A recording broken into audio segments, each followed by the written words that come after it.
Hi, I'm Phil from the Next Chapter team, and welcome to another article review. Today's article review will focus on tips from self-made millionaires. 8 tips. 8 tips to make sure you never run out of wealth. So, get ready to sit back, relax, and enjoy another ETF review. But before we jump into the review, please take a moment to like, subscribe, and share with your friends and family and help the channel grow. First, I want to call out that this article is for more than just millionaires. This is for people who are anywhere in their wealth building journey. So you can be in a few thousands, 100,000s, or even into your first million. So this article is helpful for anyone along their wealth building journey.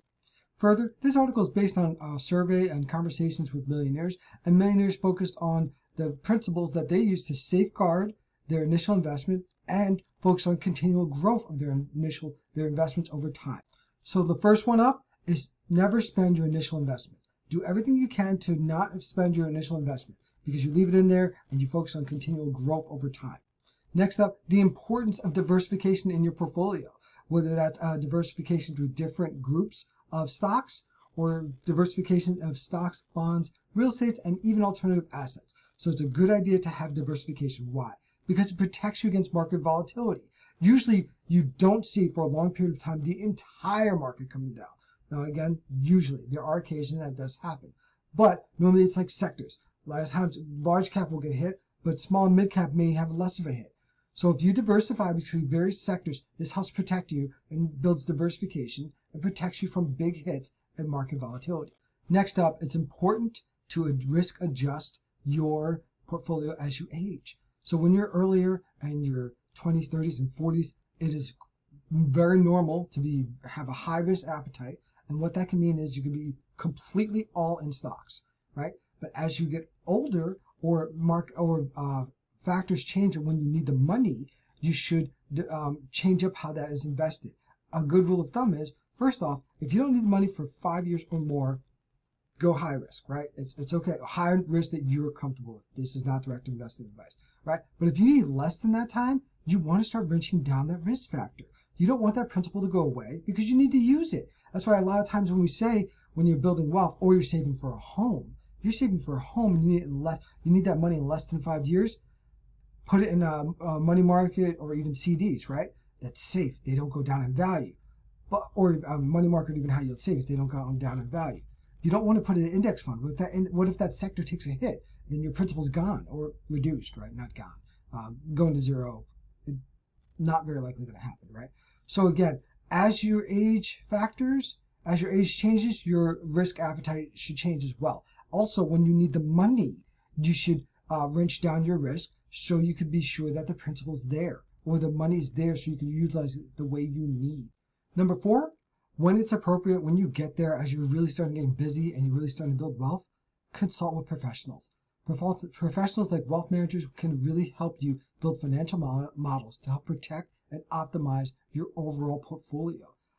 Again, this is a very user specific, so every person is different. Some people may never need this, and some people may need this. A lot of times, it really depends a lot on how complicated your investments become, as well as how complicated and busy your life becomes. And that's second set of ears. These investment professionals, while they will have some fees associated, they are experts in their space, and they can give you additional advice to help you achieve your overall long-term goals. Next up, number 5, embrace frugality or live below your means. Live below your means, save consistently, invest consistently, and over the long term you will build wealth. But I want to call out, as you're along your wealth building journey and your getting out of debt journey, it's important have some milestones that you target, that when you reach a certain dollar amount or resolve a certain big debt, take a moment to celebrate. So when they say live below your means or embrace frugality lifestyle, it doesn't mean you don't enjoy some things here and there. What we're talking about is continually just spending, and never having a dollar to invest or a dollar to save or have no emergency fund. That will really hurt you over the long time. That will impede or slow down your ability to build wealth and to build financial stability and financial independence. Number 6, be diligent. Diligent with your money. Be diligent and monitor where your money is going. Be laser focused.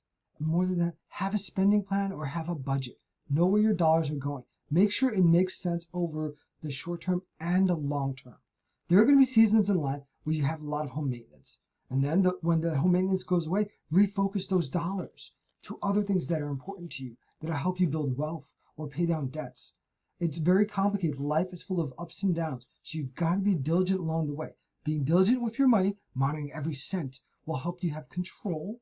And then from there, it'll help you achieve your financial goals. So I love this one, being diligent, being laser focused.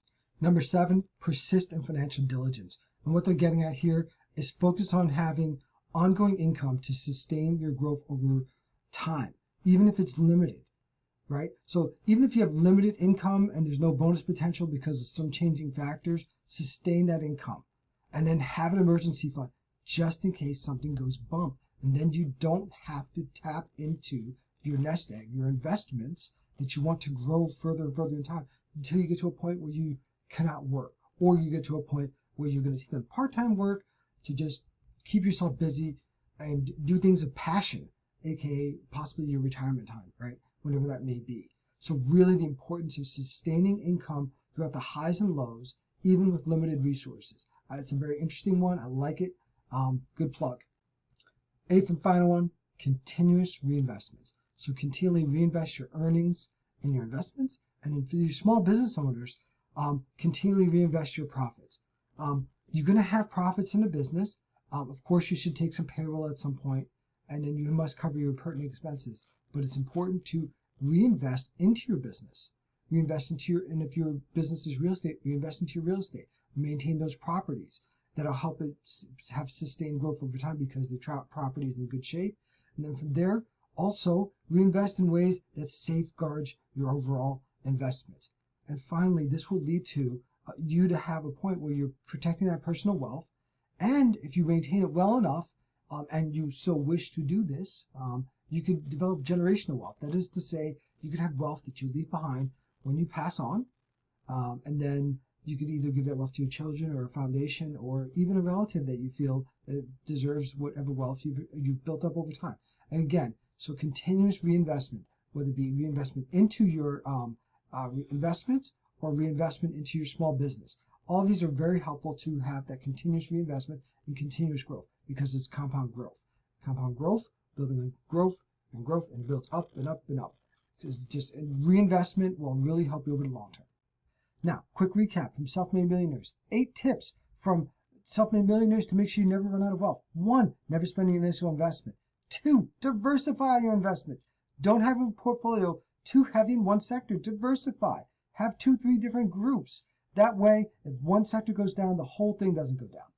3, change up your investments over the time. You need to get more conservative over time as you age.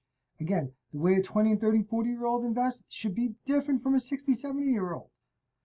4, at some point, you're going to need to work with a wealth advisor. So it's not a bad thing, right? You should be proud that you get to a point that you, whether it be annually or every 6 months, work with a wealth manager. They'll help you critique your portfolio to help make sure you're achieving your goals over the long time. And again, this is a personal preference. Number 5, embrace frugality, aka live below your means. Save, invest, and pay off debts. Number 6, be diligent with how you're spending. Have a good spending plan, have a good budget, know where your money's going, and make sure it's working towards achieving your goals. Number 7, persist even when times are bad. Have a good emergency fund. Persist even when your income is lower than you'd like. Persist to your financial plan. Keep up to date. And over the long time, number 8 will be easy. Continually reinvesting. Continually reinvesting on the highs and lows of your financial journey. And it's easier if you're doing 6 and 7. So hope you enjoyed the article review. So many more to come. See you in the next one. Hey, thanks for staying to the end. This video is brought to you by the Next Chapter team. If you enjoyed the video, please take a moment to hit that like button, drop a comment, subscribe, share with your friends and family. This will help the channel reach out to more individuals just like you. We offer one-on-one coaching where we work with people and small businesses to determine a clear path to achieving their financial goals. This includes things like budgeting to reduce debts, planning for big purchases, and even learning how to build wealth with the tools that you have readily available to you. So please see our link below to schedule a free 30-minute call with our team to talk through coaching and understanding your current financial situation. Also, check out some of our affiliate links below for a high yield savings account. This is a great place to put your money when you're saving up for those big purchases and your emergency fund. Check out some of our videos right here. And please enjoy and see you in the next video.